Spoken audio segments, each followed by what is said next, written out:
Thank you, Sabi, and thank you all for being here. I'll just read you this amusing small article that was there in one of the newspapers a few weeks back. And it's titled "A Scene from Modern Britain," which played out on a rail replacement bus service in Newport. So a woman was wearing a niqab, so that the face veil, and she was chatting to her son in another language. And after 5 minutes, this man suddenly snaps, "If you're in the UK, then you should speak English." So at that moment, another passenger turned around and said, "Actually, we're in Wales, and she's speaking Welsh."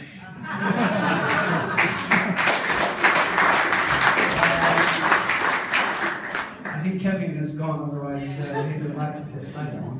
And I think that actually, in a way, sums up what's happening here, because even when we advertised this event in our Facebook, we had some people who are some quite nasty people putting some very nasty comments, and one of them was, "It's the immigrant Muslims that are the racists."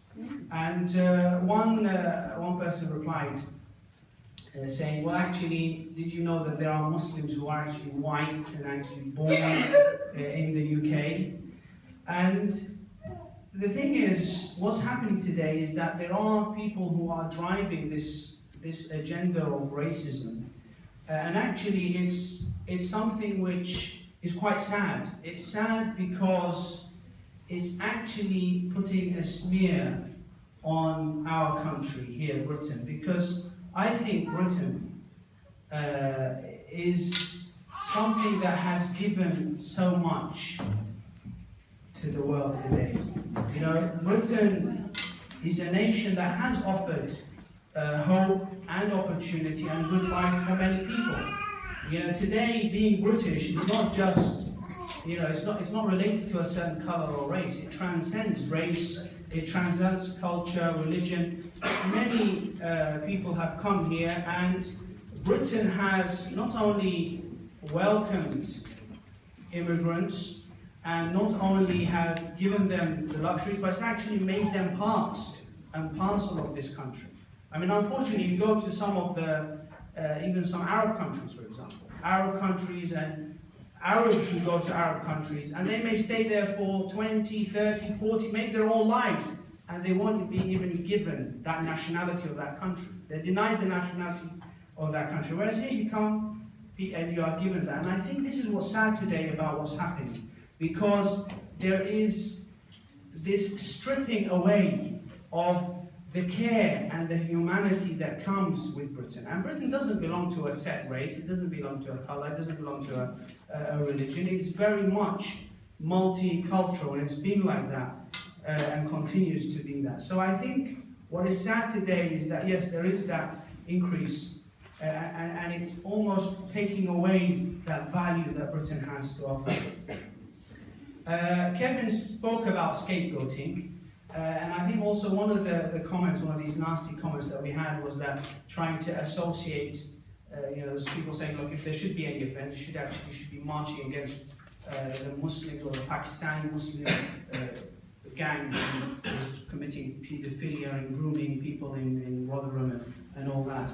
And it's that kind of scapegoating, trying to fix certain crimes to certain people because of their race, because of their religion. And the rabbi mentioned, you know, this week was the Srebrenica 21st anniversary, and what happened there was that dehumanization. It was taking away the human nature for those people, and so it made it easy for the army to kill people when they don't consider them to be humans. And what we're seeing today, again, with the same kind of rhetoric, is dehumanizing immigrants. It's about dehumanizing refugees. So the person who, like again, another comment on Facebook, he says, I don't see what the problem if somebody says to a Polish person, go back home. What's the problem in that? And this is exactly what's happening today. And that is what is sad. So I think it's important for us, not that we only are just speaking here, it's because this country that we are here in, being British, standing up means to stand up for immigrants, means to stand up against racism, means to stand up for the rights of minorities and those who are vulnerable. And I think that is what needs to be, what we need to upstand for, what we need to be standing up for, so that we can carry on, promoting and carry on having a better and more loving and caring Britain. And lastly, also the Rabbi mentioned, and I think this is correct, we are all strangers in one way or another. And we have a saying from the Prophet Muhammad, peace be upon him, and he said, "Give glad tidings to the strangers." So thank you very much.